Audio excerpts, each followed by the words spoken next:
Good evening, everybody. I wanted to welcome you to the first virtual information session where we'll be talking about what Pebble is and how it benefits your child. I'm going to be turning off my web camera and just using audio for a good portion of this session, but I wanted to introduce myself. My name is Kelly Boklashuk, and I am the Pebble Supervisor for Sunwest School Division. So just as we get started, I wanted to let you know what the agenda will be for this evening, but also I wanted to let you know that we are recording this session, and I have started that recording. I would like to also let everyone know that they are currently muted, and we will be having a variety of different presenters this evening, and as they come on, we will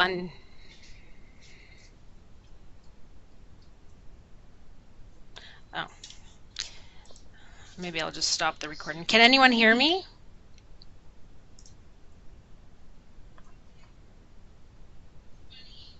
Okay, perfect. I'll continue on then.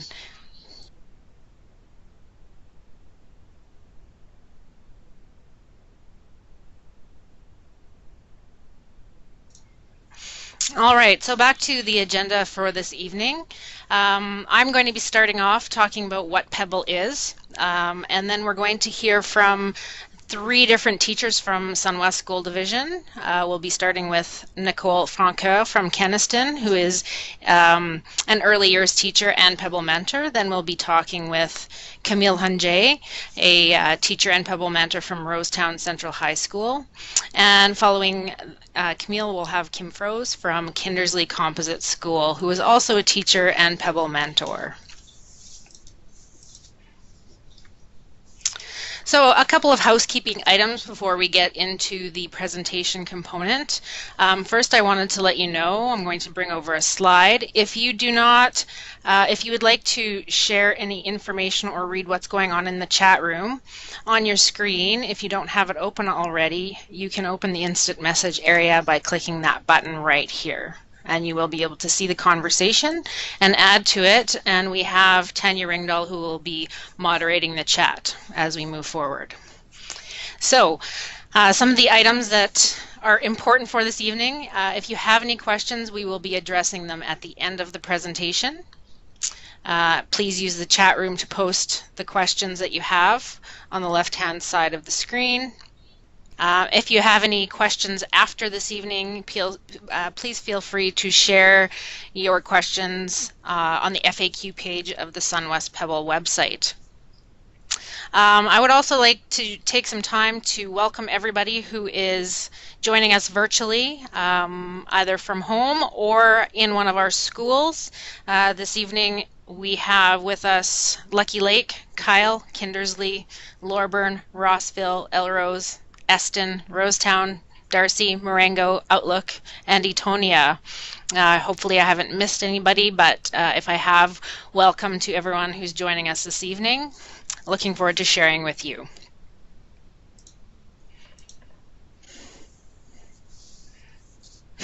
Welcome, Keniston.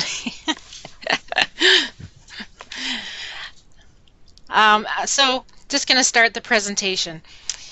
So I would like you to start this evening by imagining that your child is an introvert who likes to spend time alone and likes to read, not really a fan of working with other students.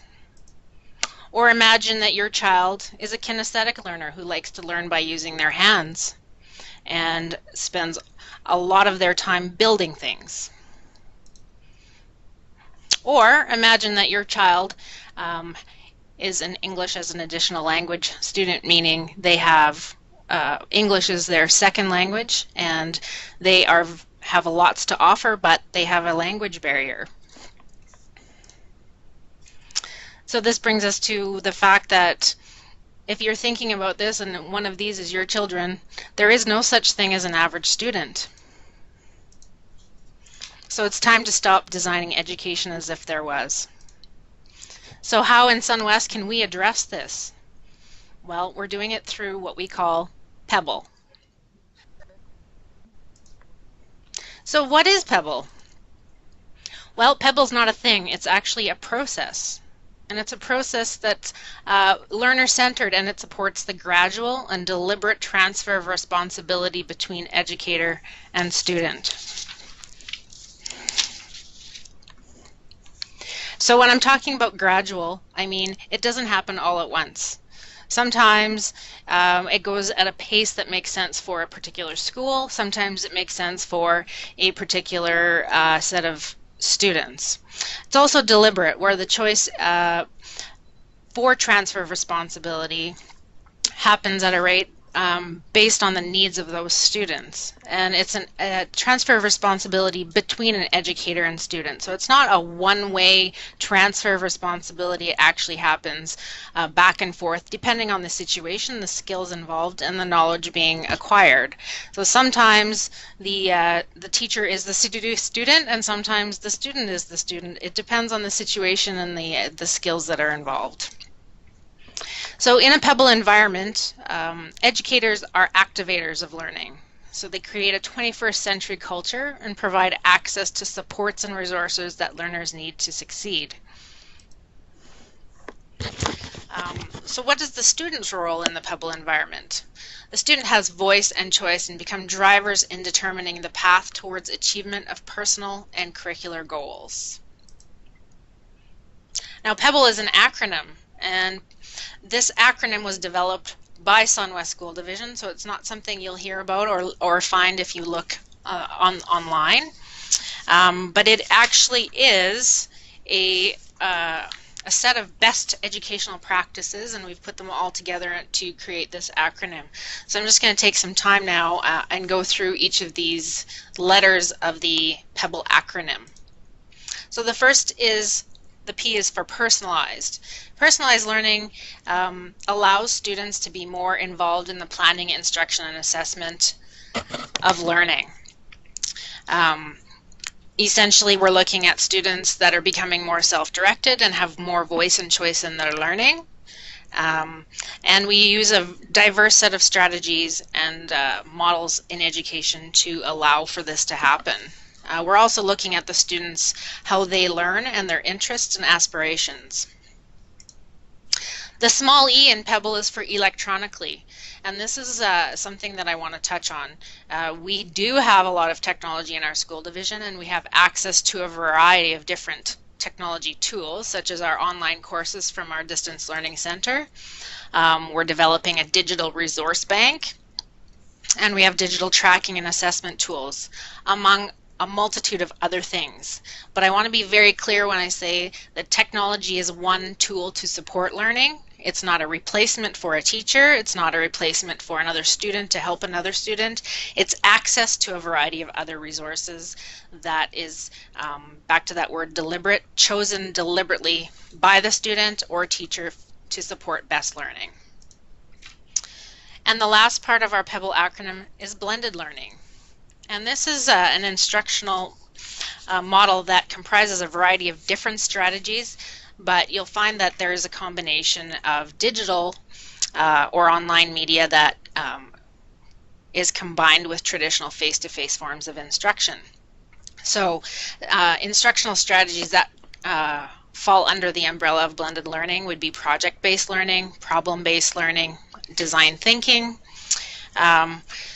And this model also would be a daily 5 situation where you're seeing students rotating and going through some time with the teacher, sometime independently, sometime in groups. So it's a blended environment. It's not just one way or the other, and it actually provides you a variety of models that support different curricular areas and ways of exploring the curriculum and knowledge acquisition. So we do have a long-term goal for Pebble, and this long-term goal provides us with a purpose for Pebble.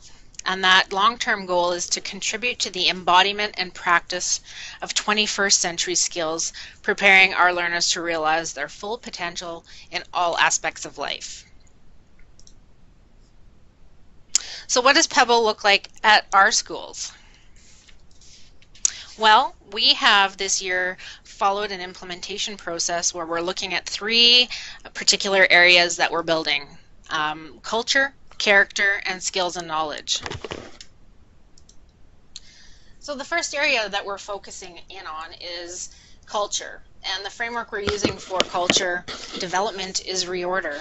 This is a framework that was developed by an educator from the UK named Dan Buckley, and he has provided us access to using it and modifying his framework.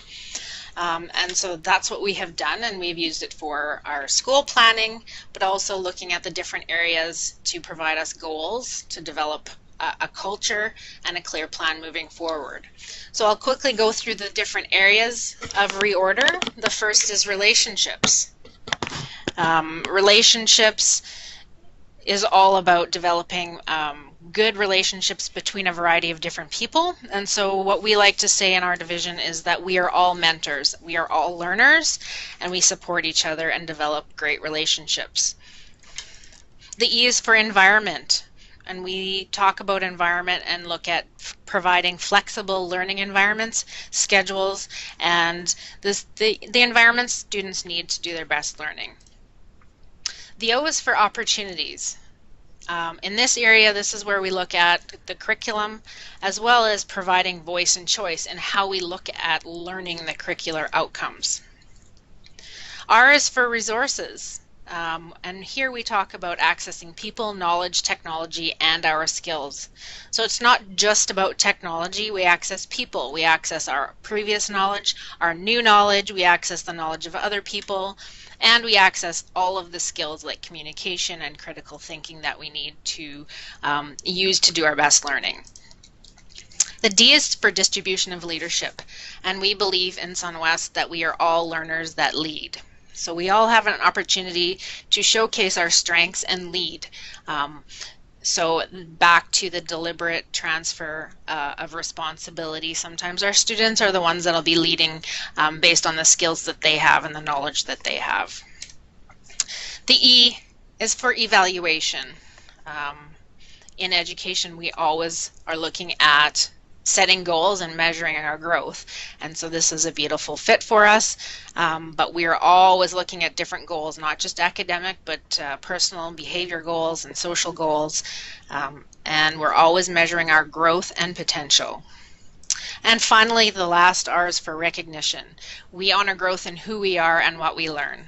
So again, back to we're always recognizing our growth, our potential, and the growth mindset.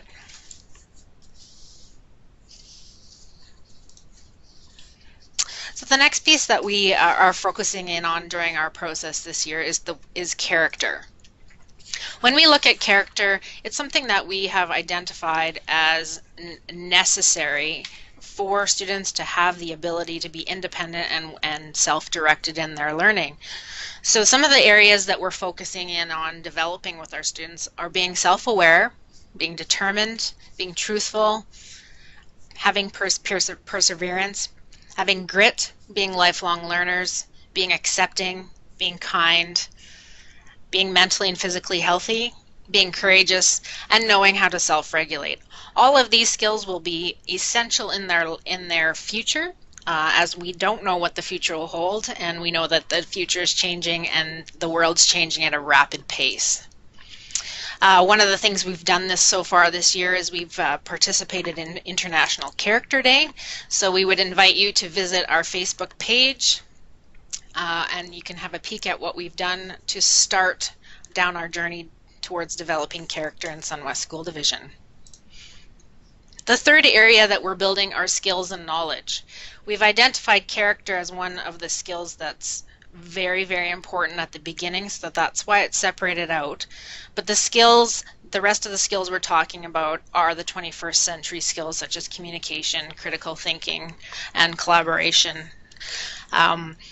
But really the skills and knowledge area is looking at curriculum, so this is all of the knowledge that we are required to learn about and things that we are interested in, as well as the skills, and then how we're planning, providing instruction and assessing this. So this is the core of the educational side of our plan, and you'll notice that we again are transferring responsibility between the educator and student.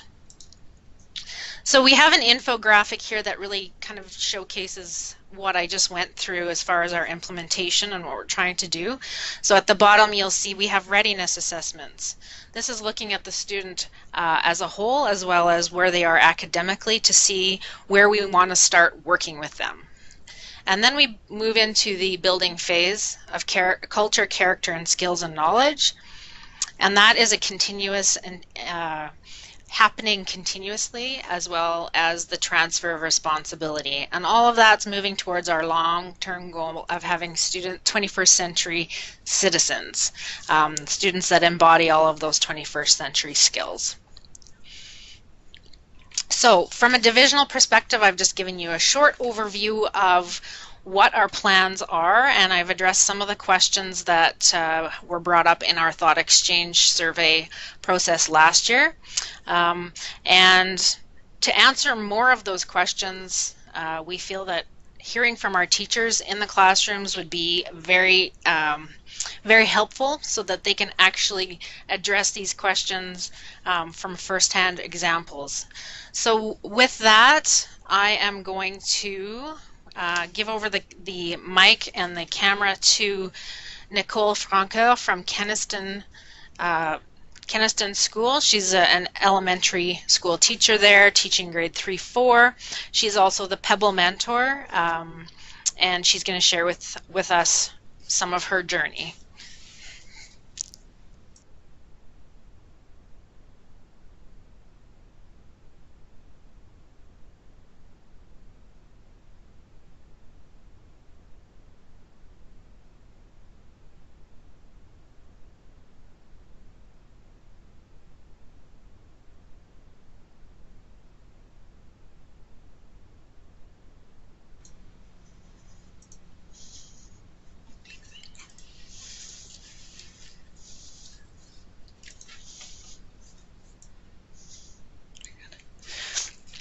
Good evening, everybody. As Kelly has mentioned, I am the grade 3-4 teacher at Keniston School, and this year I recently took on the role of PeBL mentor, so I get to work alongside with staff on their PeBL journey as well. I'm very happy to be here, part of this virtual parent information night, to give you a little more information on what PeBL looks like in the classroom. So I will begin, I guess, talking about my journey and how I've started up the PeBL journey in my classroom. So my philosophy as an educator has always been believing in my students and believing that they all have different strengths and challenges and learning needs. And like Kelly has said already, every learner is unique and there is no such thing as average. So this type of learning allows students to be working at a level that is right for them, but also gives them voice and choice. So it's been so rewarding working in this type of learning environment for our students. One big huge part of this type of philosophy is building in those self-regulation skills and character in our students. And it's been awesome working alongside my staff and having the continuation and growth throughout the school. So for example, in the K-1-2 classroom, they're starting on those beginning stages of self-regulation and different skills that they're using in that classroom at that age. And now as they grow on to my class in grade 3-4, we're seeing that we can keep building on those skills and they're able to do more and more things. And it's awesome as we grow throughout our school because they're building those skills as they move up the grades. So I'm still continuing on my journey with PeBL, but I'm excited to work alongside my staff this year and to continue growing. All right, so to begin, I'm going to talk about character. Character is such a huge part of education, and it's also a huge part of the PeBL philosophy. At Keniston School, we are having a character year plan where we'll be focusing on different character traits throughout the year. So September was all about kindness and empathy, and then October will be about creativity and humor. So each month there's going to be some character traits we're going to focus on. In the elementary end, we had an empathy program put on in September by Cindy Menzies. We focused on wearing our capes and empowering others, being kind, and different strategies and ways to handle different types of mean moments or situations that may come up. It was such an empowering and meaningful program that was put on, and the kids had great discussions, and it was awesome to see that they are taking it not just in school, but they're taking it beyond school. I had a few parents communicate to me that the language they're using at home and being able to persevere through different things and show empathy and show kindness just at home, just from our discussions, has been amazing. So being able to take what we're learning and apply it to real life has been awesome. So we're excited to keep continuing on with our character building skills and focusing on those.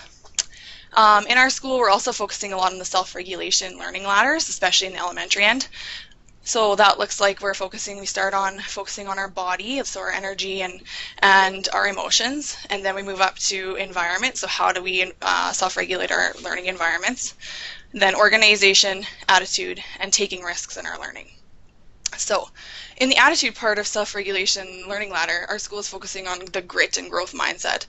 So in my 3-4 classroom, we've been talking about asking questions and saying, instead of saying I can't do it or I don't know how to do it. So instead of taking those terms and making it into a question so that we can answer those and work to challenge ourselves to answer those.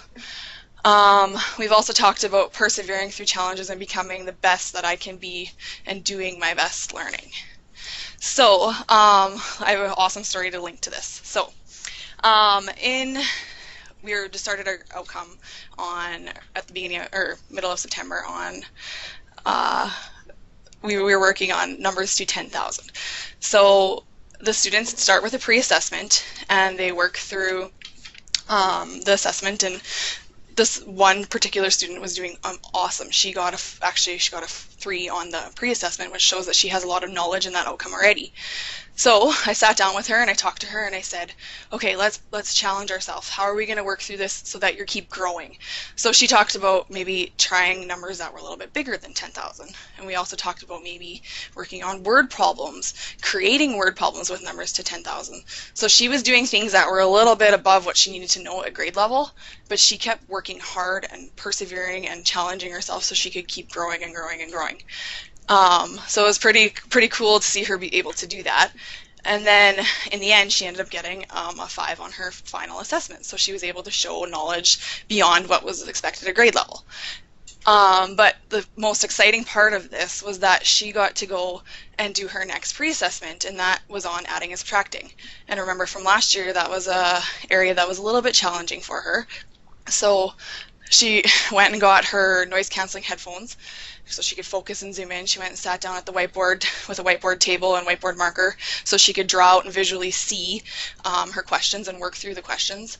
And then she was working on it and went and got a hundreds chart. So this little grade 4 student was able to persevere on a challenging outcome, which she was struggled with last year, and was able to get a 3 on her pre-assessment.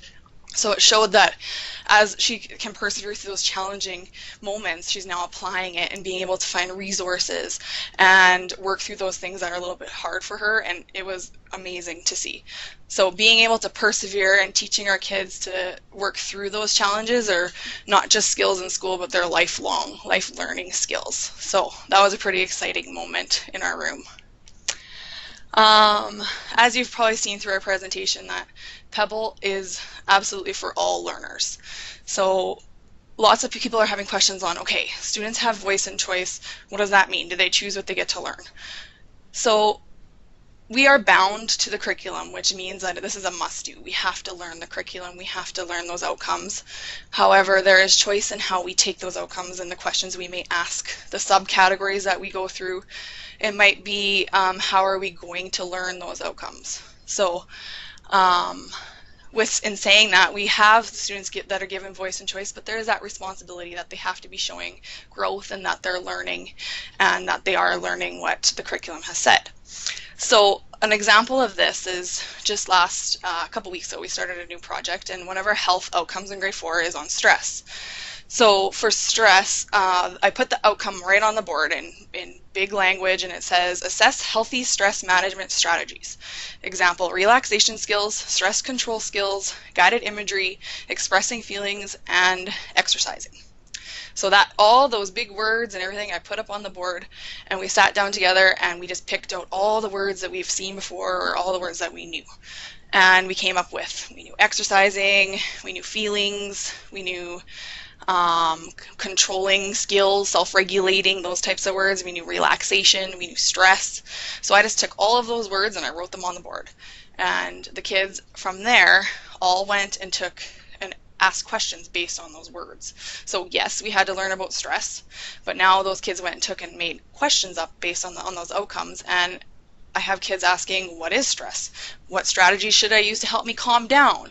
Where do I go if I need help with stress? And they came up with a whole bunch of questions on their own, and which guided their research. So then from there, we talked about the skills of researching and finding information and where are good resources, and I provided a few good resources and let them explore. And now they're creating these amazing projects to share. And a really exciting thing that came from it was there was a group of 2 working together. They're both grade 3, and they came to me and said, well, Ms. Franco, I want to do 2 posters. And I said, okay, well, who are you presenting to? Why are you presenting? And so they said, well, I want to present to the high school and I want to present to the elementary. I said, okay, cool. So you're going to make a poster.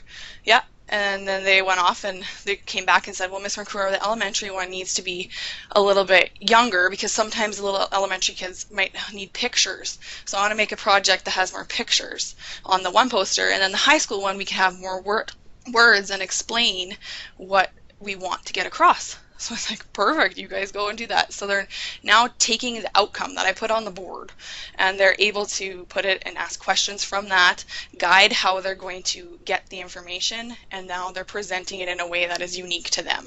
So I'm really excited to share those, but that's just kind of an example of how Pebble is for all learners, and it's a way of providing voice and choice, but there is still that curriculum that we do. So there's lots, I could talk for hours and hours and how I'm so excited about this type of learning.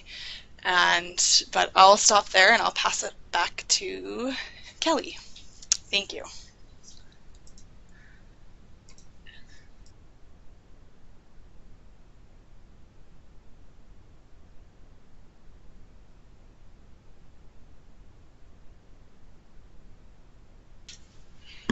So thank you, Nicole, for sharing your stories. I know there's so much you could share about your experiences over the last year or 2 and this year alone. So I thank you for taking your time to join us this evening. And with that, I'm going to move to Camille Han Jae and invite her to share with us her experience in the middle years from Rosetown Central High School. So I'm just going to unmute you. All right, you should have the mic. Camille. Hi, everyone. I'm hoping you can hear me and that I'm not going to just talk for nothing. So I'm Camille Han Jae. I am a senior science teacher by training. However, as we teach in rural Saskatchewan, that's not always what we teach. And so I am now teaching some middle years stuff as well.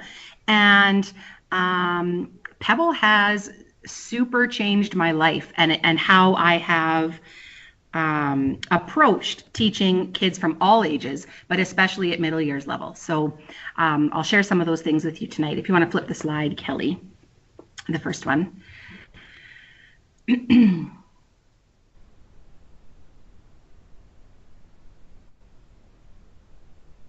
Oh, Kelly. Oh, there we are. I see a mouse. Okay, so at our CHS, we are taking time, or I am in my classes, taking time at the start of the year to build a process. And it starts with relationship building and team building and figuring out how we learn.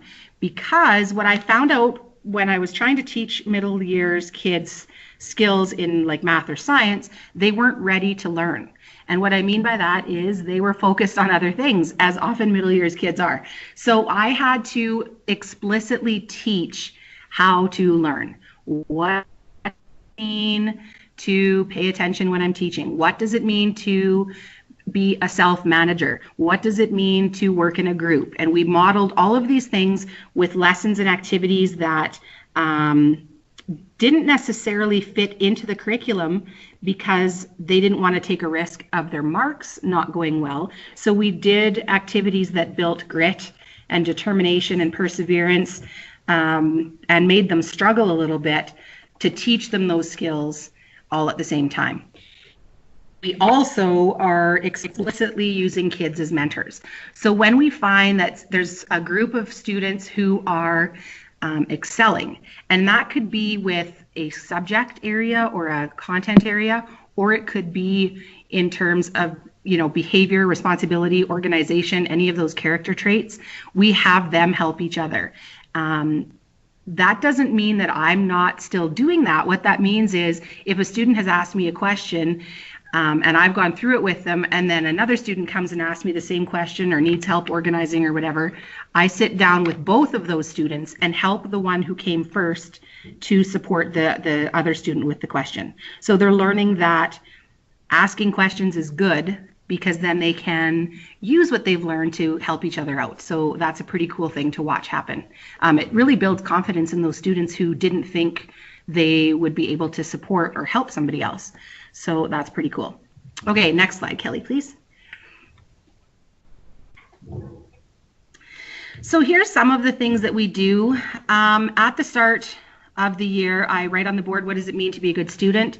And they will write all of their things on there, and I don't really censor it too much, so I hope there's nothing bad on there, but they write all of the things that they think is important to them to be a good student, and then I take a picture of it and I don't talk about it for a little while. So I keep that kind of in my back pocket, and we come back to it a few days later. I feel like coming back to things with kids, especially at the middle level, reinforces that when you've asked them for their voice or their opinion, and then you come back to it, they get that it's starting to mean something to me as a teacher, and so they take things a little more seriously too. The activity on the right is one of the struggle activities that we did. You'll see the orange piece of paper there is a bit of a puzzle and a challenge, and we have to go through and try to build that. And it's quite interesting to see with students what they're willing to try, how scared they are of failing, how frustrated they get.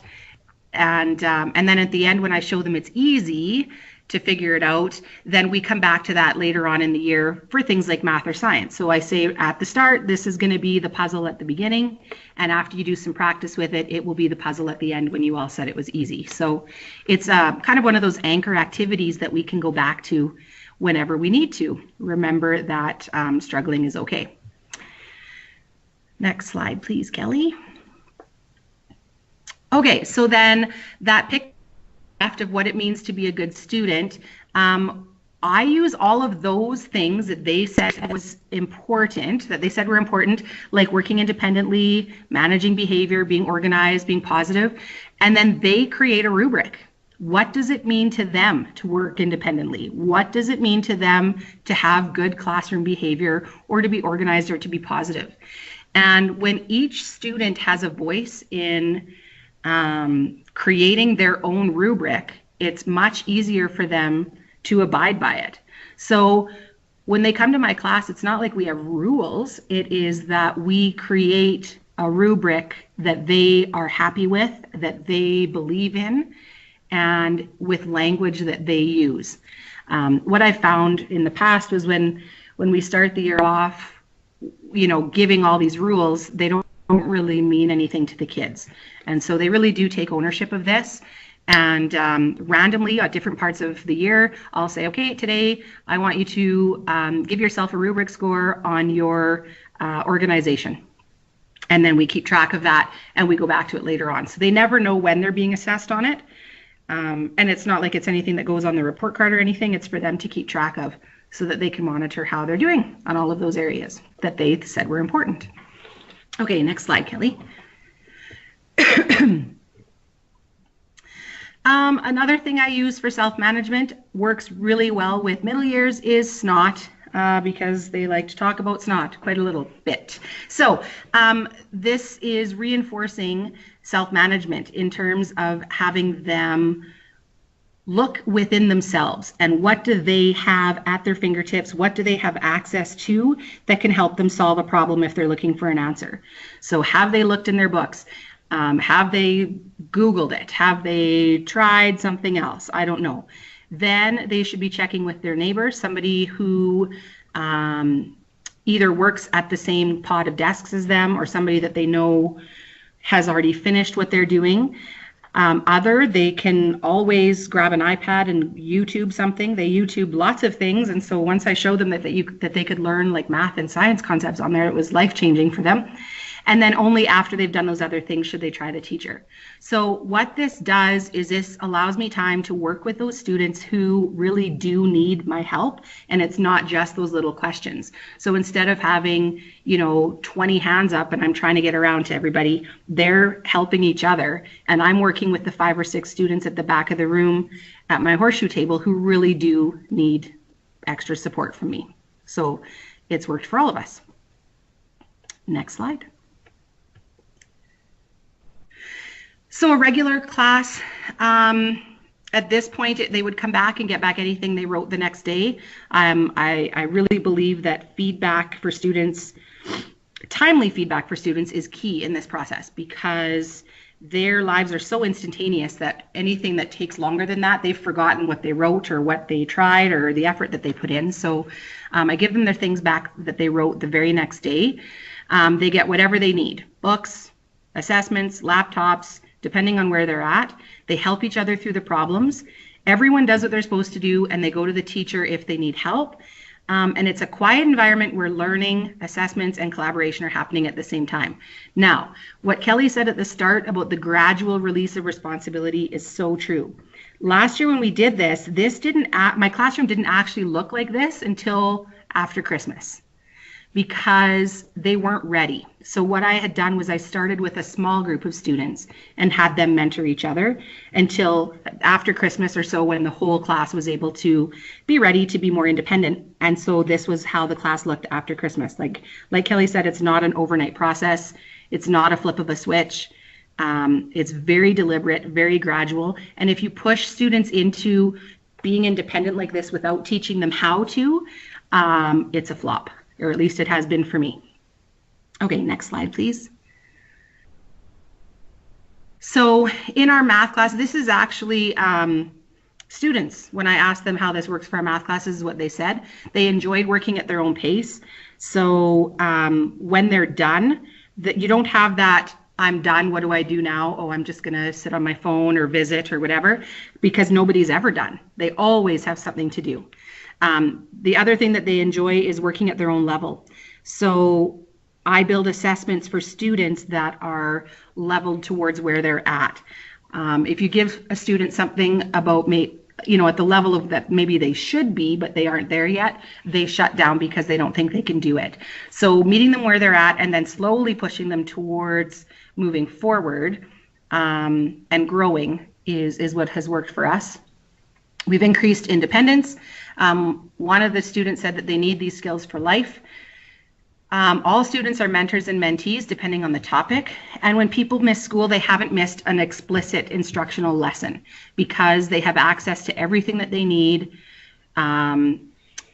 individually. So they have video links if they need, they have textbooks, they have me, they have their peers. And so there is no more of me standing at the front talking to them for long periods of time. Okay, next slide, please. So successes, they've learned to use their time well and not fall behind.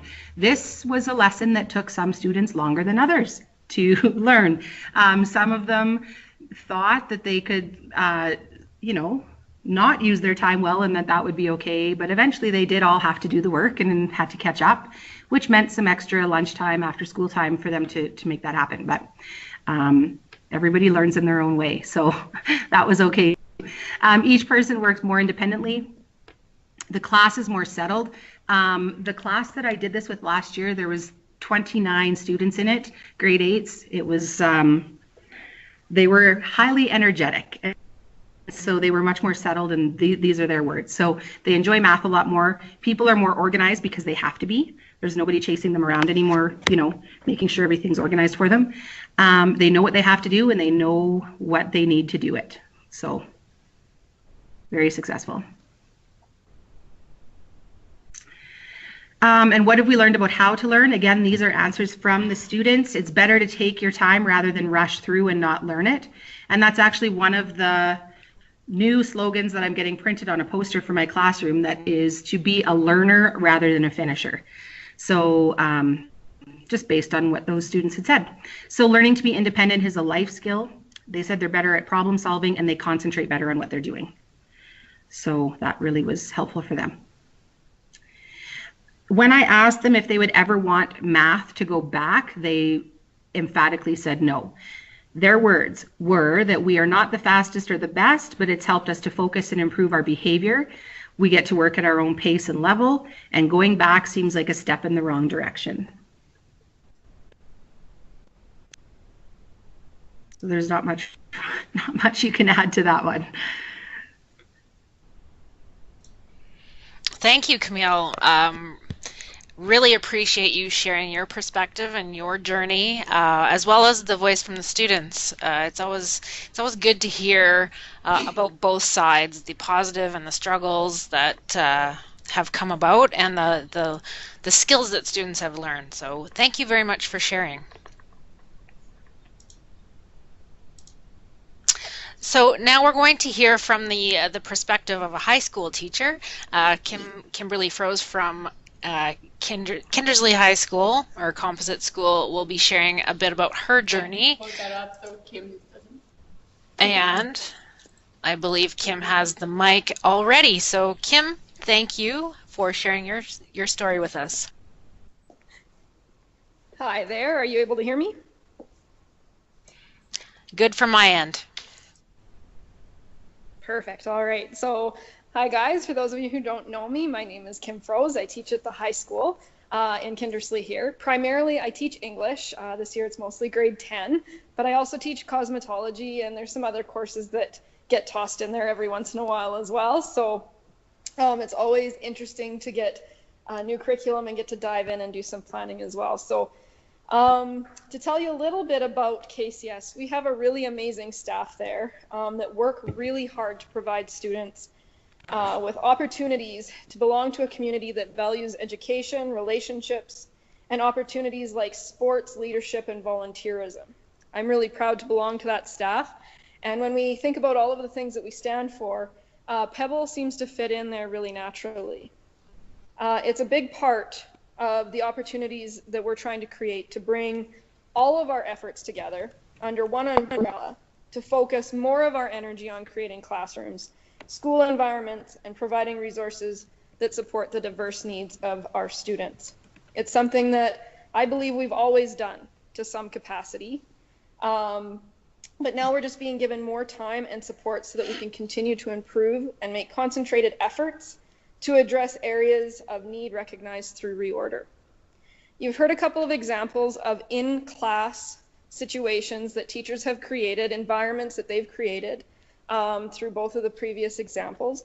I'm talking to you from the perspective of our school a little bit today. So I'm gonna just point you to the first slide that's up here.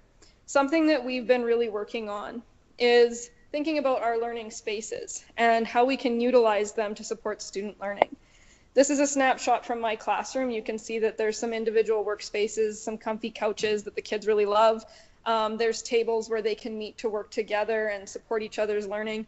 And on the other side of that classroom, you can't really see it there, there's some individual desks as well for kids who want their own space. They don't want to be right beside somebody. And this creates a lot of really unique learning opportunities for students as they can move around the classroom as they see fit. And just kind of help them feel comfortable where they're at and be close to others when they need help. Another alternate learning space, I thought I had a picture there of it, but maybe it's not there, was the fact that we're starting to utilize other spaces in our school. So one of the really cool things that we see happening is students are being sent down to the lobby or choosing to go down to the lobby as a place to work. It's nice because it's easily viewed by people passing through that area. Our office can peek out and see what the kids are doing. But this was just me wandering down through the school the one day, and I happened to see a couple kids parked there. They've got their laptops and cell phones out, and honestly, they are hard at work trying to get through an English assignment there. It was their choice to go and work there. They wanted to be in a different environment. They wanted a quiet space, and they wanted to be able to spread their work out. And so this is an example of how students can use choice in regards to where they're working. Does it work for every single class all of the time? No. But for this lesson, it certainly did, and it certainly helped them get their work done. Yeah, we also have our distance ed lab right in our school, which is a really cool opportunity in our library. We have some different computer labs that students can go to, and sometimes it's a whole class, and sometimes it's just a couple of kids needing to go and work somewhere. We have some laptop carts that also create unique opportunities, whether, you know, an entire class is using the laptop cart, or, you know, a couple kids are pulling a laptop off of it to work. Another thing that I wanted to show you or highlight to you is the fact that we have a lot of online course accessibility happening right now.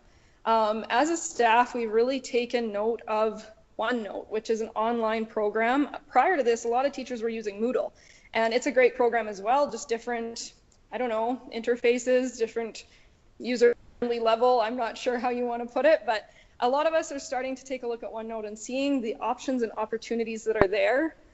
Right now, what you're looking at is Jessica Ross. She is editing somebody's work, and the two girls that you saw in the previous picture who were typing, that's who she's responding to right now in the moment. She's not having to go around and interrupt them. She literally pulls up their screen, starts operating on it, starts editing for them, gives some feedback to them. She can even mark it and send it right back to them. It's right there in real time, and it's such a cool opportunity. The kids can collaborate together at the same time using OneNote. So they can be in two different places working on the same thing in a program that allows them to kind of come together and work together at the same time. Really cool opportunity. And again, that immediate feedback, you heard Camille say that. It's just so important to our students to be receiving feedback as quickly as possible, and here it's happening in real time. So they don't have to print this off and hand it in and wait a week. She's catching it right now. It's really neat. And I know other teachers in our schools have used Moodle for years, and it does a very similar thing as well. So different options. If you just want to go to the next slide for me. So this is me just walking down the hall and popping into a classroom, and I feel like that's what's happening at KCS, is Pebble is naturally starting to become a part of what we're doing if it wasn't already. We're just highlighting it more and working more at it. And so here we had stations set up in this classroom. There was a whole bunch of different little activities for them to do along the back wall there. That countertop wraps around the classroom. So there was about 6 different activities that kids could walk over to and work through. There was a number of stations, the desks in the middle that you're looking at there with the students working, where they could work through some theory together in groups or individually. And there were a few other areas in the classroom where kids were at work. And so it was really cool just to walk in and see Mrs. Coles being able to pop over to one station and help a kid here, or have 2 students, you know, who had completed the lab helping 2 other students who were maybe struggling with the lab. It was a very collaborative environment, but also very productive. Everybody was on task. I walked in there with my camera, no one even blinked. No one was wondering what that lady with the iPad was doing in that room, because they were totally engaged in what they were doing. And so that was a really cool thing to see as well. I think I have at least one more. And so, yeah, you've heard a lot about student voice and choice, and this is another example of that. And I wanted to highlight this one too, because it doesn't all have to involve technology. This activity didn't really have to involve much at all. The kids did some research, they were provided resources from their teacher, and then they got to create these wonderful artifacts of their learning. You can see the back wall there, there's a bunch of cupboard space there and books on there. If you were actually to go and leaf through that, that's all resources that the teacher is using to run her class. There's binders there for each class. Each unit is in there. The kids can go over, pull the binder off the wall, flip through it, find the next lesson, go to work on it. This teacher is also working really hard at using OneNote, get everything kind of up and running that way, but it doesn't have to be there. Sometimes it's nice to have paper in front of you, be able to take a highlighter out and highlight something, right? So there's different opportunities in every single classroom. And here the kids got to be very creative and collaborate together to create these beautiful structures. I believe one's a log cabin and a teepee, and there was just a bunch of really great learning going on. This teacher used interviews as a form of assessment. So instead of a written report, these kids had to prove their knowledge to the teacher through an interview process, much more rigorous than copying and pasting. They had to know their stuff. So just a lot of really cool things happening at KCS all throughout the school. And like I said, I'm sure you can wander through and pop into any classroom just about any day and find examples of Pebble happening. So I think that's probably all I have for you. Thank you so much, Kim. Really appreciate you taking the time to come in and share your story of what's happening at KCS and in the high school level. I think that one of the things that's come out from all of our teachers this evening is that Pebble is not necessarily something new. It's just a way of looking at education, a way of allowing students to have voice and choice, be part of the planning, instruction, and assessment of their learning, and go as far as they can and look at truly deep learning and how far they can really go with it. And so I think we've had some really great examples this evening, and hopefully we have touched on a few of the questions that our community has had with regards to what Pebble is from that thought exchange and from questions that have come along the way throughout the year. And so at this point, I just wanted to show you the new Pebble website. If you haven't had a chance to visit it, we have developed a Pebble website to talk about the why, what, how, who of Pebble, what it is. At this point, I also want to share with you that we have a beautiful example of what Pebble looks like in early years at Eston School on the How page. This video came to us today, and it's one of our teachers and Pebble mentors at Eston School. I think they're online with us tonight, but I just wanted to showcase that this is a great example as well, talking about what Pebble looks like at Eston School in the early years. So with that, I would just like to note that there are a variety of frequently asked questions that you can go and have a peek at. They are all on this page, and I just wanted to point out some of the key questions that you may want to look at our responses to. How are we assessing our students and making sure that real learning is happening?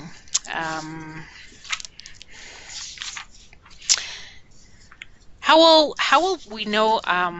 Will Pebble children know how to conduct themselves in the real world when they don't always have a choice?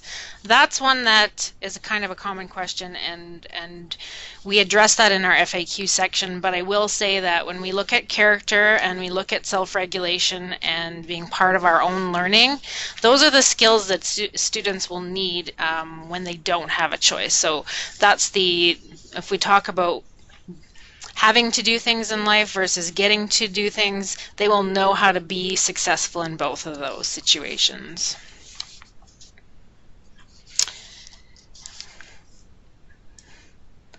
So with that, it's your turn. I would just give you a moment if you'd like to discuss any questions you might have, and put them in the chat zone on the left of your screen. Those of you who are at a school, if you would like to have a representative put any questions you have, and we will be sure to answer them. It may be one of our speakers or myself, but we will try to address as many questions as we can. While we're waiting, I just wanted to note that if you've had audio trouble this evening, please feel free to watch the recording. We'll make that available as soon as possible after our next session on Thursday. Also, if you have any other questions that come up along the way, on the FAQ page there is access right at the bottom to ask us another question. So feel free to use that if you don't want to stay on tonight and ask us any questions.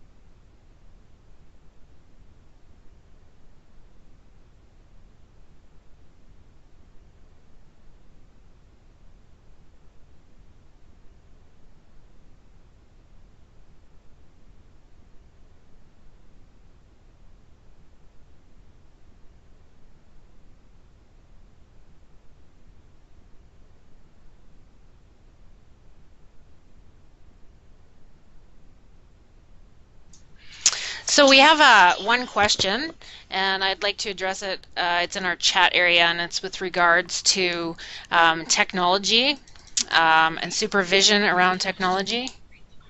I will read the question.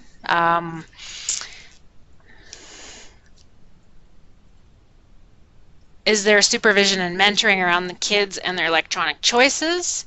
How do you ensure that the kids are using online access to benefit their learning and not watching endless Minecraft, YouTube videos, etc.? So there's a few answers to this, but back to the statement I made earlier about technology being one tool to support learning and using it deliberately and transferring of responsibility. So there's a few things that come into play here, one of which is digital citizenship. That is one of our skills that we are teaching our students, and it's not something we separate. It's actually integrated in everything we do. We talk about it all the time. We talk about credibility of sources and resources, as well as we talk about the character skills and strengths that we need to have to effectively use technology.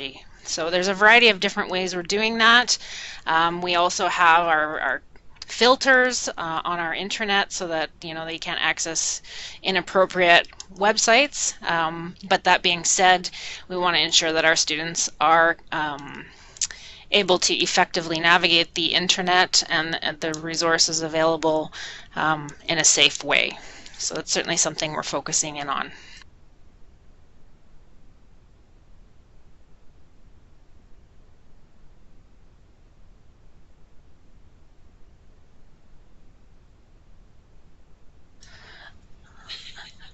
Camille or Kim, I'm going to invite you to answer the following question. If kids are learning at their own pace and level, how do you ensure that kids are not falling behind in the curriculum? I can speak to that one, Kelly.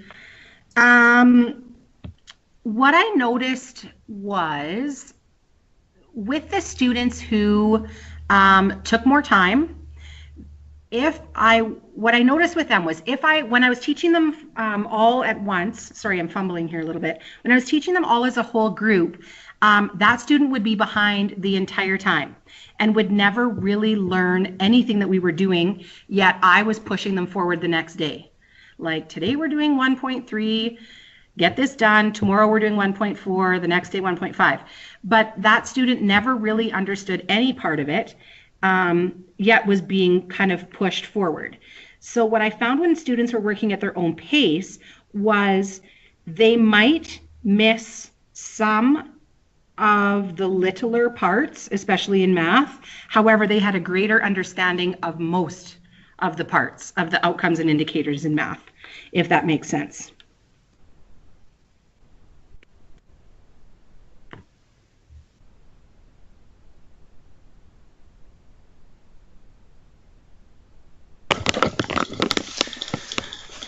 Hi, this is Nicola Franco here.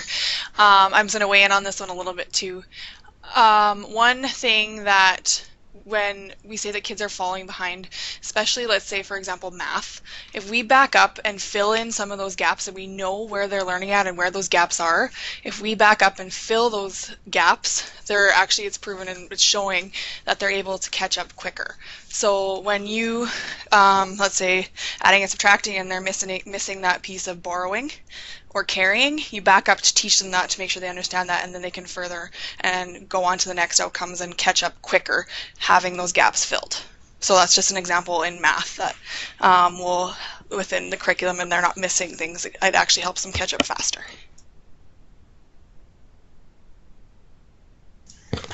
Oh, excellent. Thanks, Nikki, for sharing that. We have one more question here, and I think it's from Dinsmore. Is there a time limit per grade as to how much they're using electronics? We don't have a policy in place saying how many hours per day that the kids are using electronics, but back to deliberately choosing to use technology based on what you're learning, what you're needing to learn, and how you learn best. We know that technology is an integral part of our society right now, so we want to ensure that our students have access to as many of the tools and up-and-coming tools as possible, but also we're looking at balance. And so every teacher is going to have a different amount of technology available in their classroom. There isn't a specific time allotment for technology. When the students are looking at online courses, they may be spending a bit more time on there during those days, but it certainly is not a situation where we're asking our students to be doing the same thing on the computer or on some piece of technology at the same time when they're all in the room together and a teacher's is also there. It's when is technology used, how is it used, and is it being used deliberately for learning? Kelly, can I just speak to that one for a little minute here too? In terms of technology in my, I will meet with the students to teach them a lesson, and then the next day I have them watch like a 6 to 10 minute video that reinforces what I've already taught. So it's just them hearing the same concept in another way. So that would be the only time that they're on the technology in that class. And then on the next day, they would get some technology time, which is 15 minutes. And what they do in my class is they are doing, keep in mind, again, I teach middle years, but they're doing fact practice. So basic skills. So what we used to do on paper with like Mad Minute or like timed multiplication tests and that kind of stuff to make sure that we're learning our math facts, they're doing online. What that's doing is it's grading it for me. It's sending it to me every day as a report of what they're doing well on, what they need help with, and giving them practice, you know, for 10 or 15 minutes at the end of a class every third day. So in my math class in grade 7, that's how it's working right now. So just as an example. Thank you, Camille.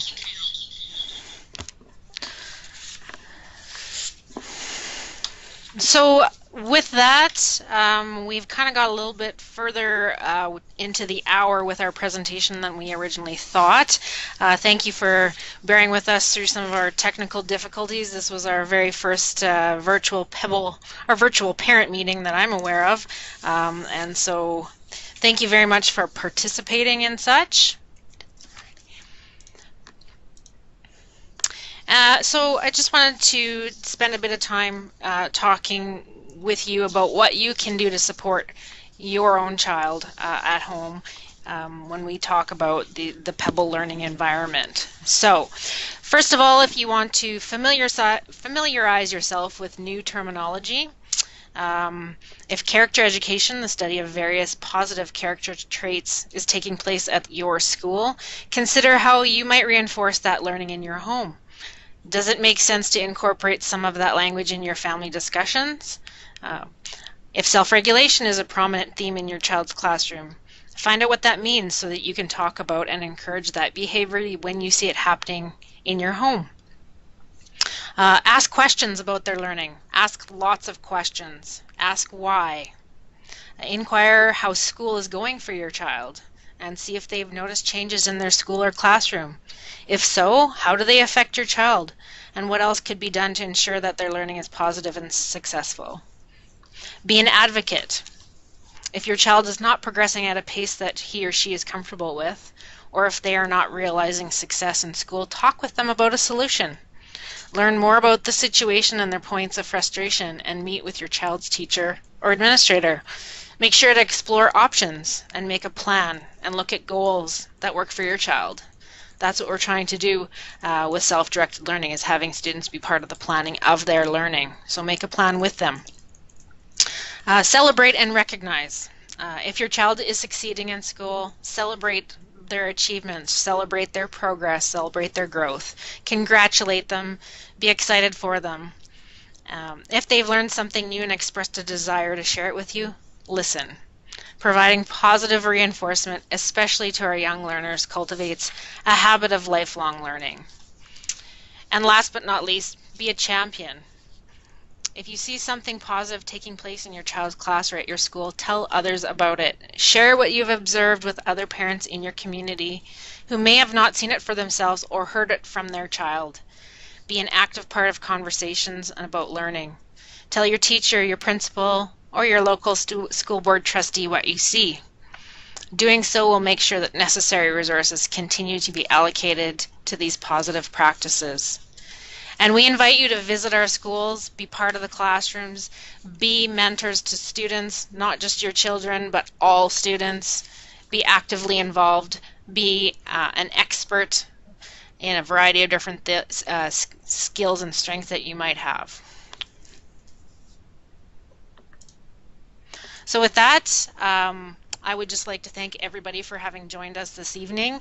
Thank our schools for hosting a face-to-face session, our Pebble mentors that presented with me this evening, Tanya Ringdahl, our moderator, and I would like to also invite you to visit the SunWest Pebble website to see more about what's going on with Pebble in our schools, and we look forward to sharing more information with you in the near future. So with that, I will stop the recording for this evening.